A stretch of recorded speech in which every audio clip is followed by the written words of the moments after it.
بسم الله الرحمن الرحيم. الأنبياء والمرسلين وعلى آله وصحبه أجمعين. اشرح لي صدري ويسر لي أمري واحلل عقدة من لساني يفقهوا قولي. بعد, Hadirin karamin jemaah salat subuh rahimakumullah, marilah kita mulai pengajian rutin di Ahad pagi ini dengan bacaan kitab seraya kita berdoa kepada Allah Subhanahu wa taala. Mudah-mudahan kita senantiasa diberikan taufik sehat wal afiat, diberikan kemudahan menjalankan seluruh aktivitas ibadah kita kepada Allah Subhanahu wa taala, dan pengajian kita ini dicatat sebagai amal kebaikan yang dengannya seluruh urusan kita diberikan kemudahan oleh Allah, wabil khusus kepada sekarang sakit, mudah-mudahan Allah Subhanahu wa taala segera sembuhkan. Amin. Yang dalam kondisi kesulitan dimudahkan segala urusannya oleh Allah Subhanahu wa taala. Al-Fatihah. Bismillahirrahmanirrahim. Alhamdulillahirabbil alamin. Ar-Rahmanir-Rahim. Maliki yaumiddin. Iyyaka na'budu wa iyyaka nasta'in. Ihdinas siratal mustaqim. Shiratal ladzina an'amta 'alaihim ghairil maghdubi 'alaihim waladdallin. Amin. Masalah subhanallah, kita lanjutkan masih bab soal hayat sholat. Sebelumnya pertemuan pekan kemarin kita membahas mengenai sunnahnya sholat sebelum masuk pelaksanaan, bukan sebelum masuk waktu ya, tetapi sebelum masuk pelaksanaan itu ada dua, yaitu adzan dan iqamah.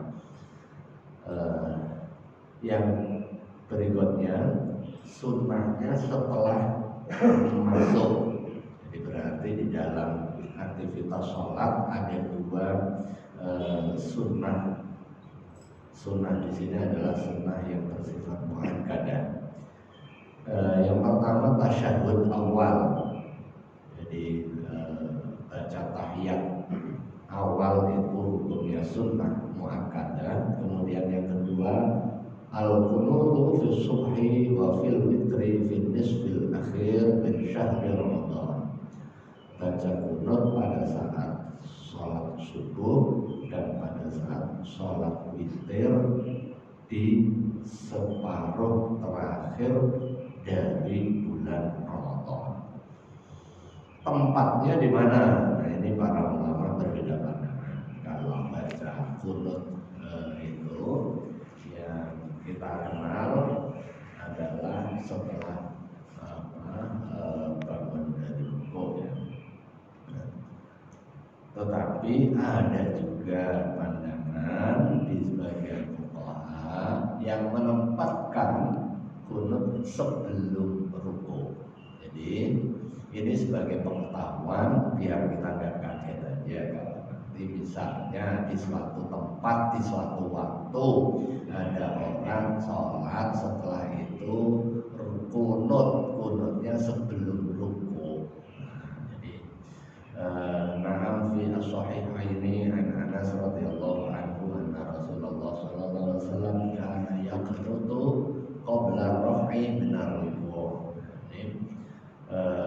Ada riwayat di dalam hadis sahih juga dari sahabat Anas radhiyallahu anhu bahwa Rasulullah sallallahu alaihi wasallam kana yaqnutu sering kunut qabla raf'i sebelum bangun, sebelum bangkit minar ruku'i dari rukuk. Qala al-Baihaqi lakin ruwatul al-qunut ba'da raf'i aktsaru ahfad. Tetapi perawi yang menyatakan bahwa kunut itu setelah bangun dari rukuk itu lebih banyak dan lebih hati-hati. Fahada Allah. Kalau qala qabla rukuk qala fi Ramadan lam yujzi'u ala sahih wa yujzi'u lisahhi ala sahih. Nah, sekarang masuk kepada hayat as-shalah. Wa hayatuha khamsata asyara syai'an. Hayat salat, sunnah hayat ada 15 hal. Yang pertama, jadi dari yang 15 ini ada aktivitas yang bersifat fisik, gerakan, ada aktivitas yang bersifat lisan atau ucapan ya.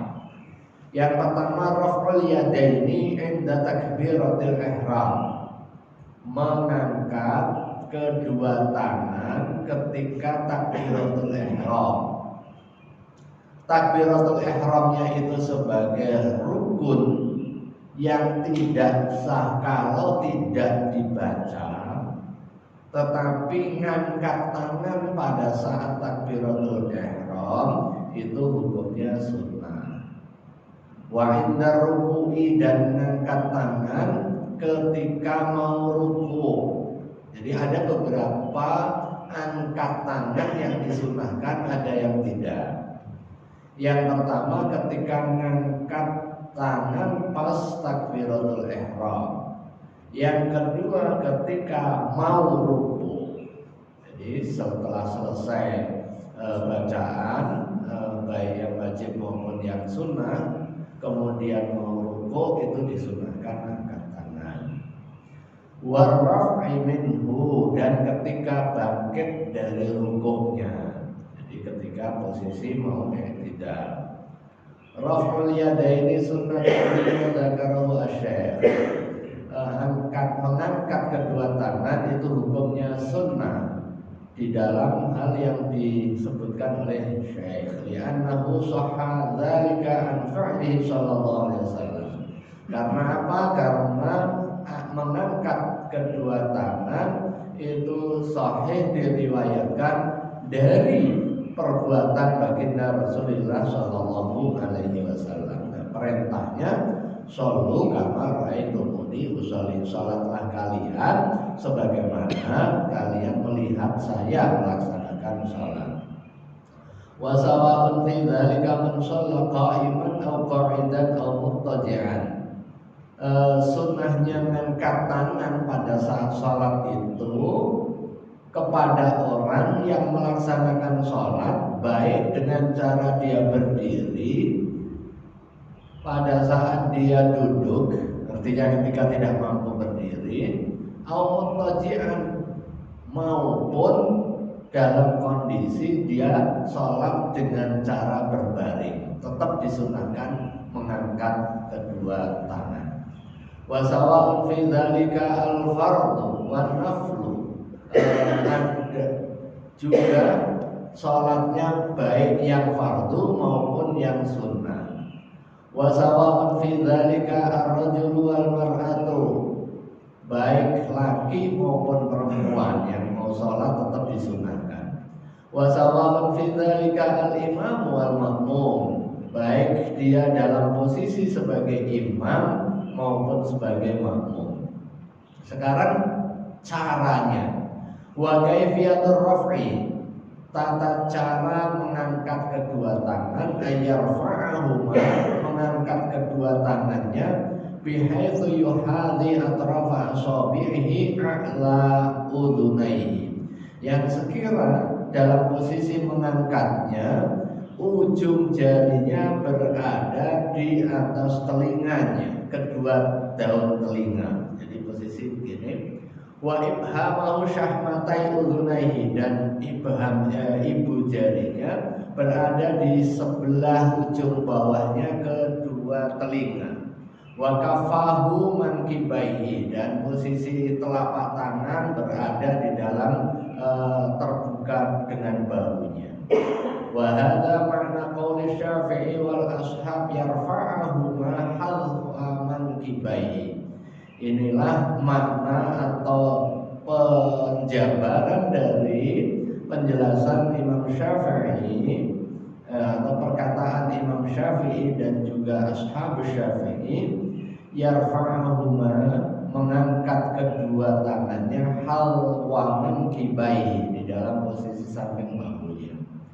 Wa hujjatu dzalika ma rawahu Ibnu Umar radhiyallahu anhuma, dalil dari tata cara itu sebagaimana diriwayatkan oleh oleh sahabat Abdullah bin Umar radhiyallahu anhuma, annahu alaihi salatu wassalam, bahwa Rasulullah sallallahu alaihi wasallam kana yarfa'u yadayhi, seringkali mengangkat kedua tangannya, halwa mankibaihi, berada di samping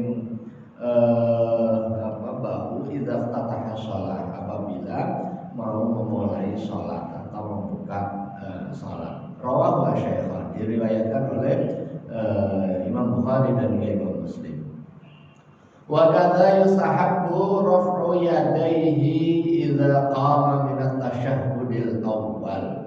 Demikian juga disunnahkan mengangkat kedua tangan jika berdiri dari tasyahud awal. Berarti rakaat kedua kalau sholatnya lebih dari 2 rakaat. Kalau sholat maghrib misalnya, bangun dari duduk saat tasyahud awal, kita masuk ke rakaat berikutnya, itu disunahkan mengangkat kedua tangan. Tapi kalau rakaat pertama, begitu kita selesai sujud, pindah ke rakaat kedua, itu tidak disunahkan mengangkat kedua tangan. Walau kana bikafahi illa rafa'a al-mumakkin au kana aqta rafa'a as-sa'id wa yustahabbu an yakuna kaffuhu atau an yakuna kaffuhu ila al-qiblah wa yustahabbu kashfu al-yadaini wa nashrul asabi. Walau kana bikafahi illatun, seandainya di dua telapak tangannya ada sakit atau di tangannya ada sakit, rafa'a al-mungkin, mengangkat yang paling mungkin saja. Misalnya kalau sakit sininya bahu, kemudian nggak kuat ngangkat full, ya sudah semampunya. Tetapi tetap ada effort untuk kepentingan mengangkat kedua tangan. Aukana akto atau cacat, dia nggak punya tangan, dia sudah ngangkat sedikit bahu sebagai simbol bahwa dia raf'ul yadain. Wa yustahabbu an yakuna kaffuhu ilal qiblah, dan juga disunahkan posisi telapak tangan di dalamnya arahnya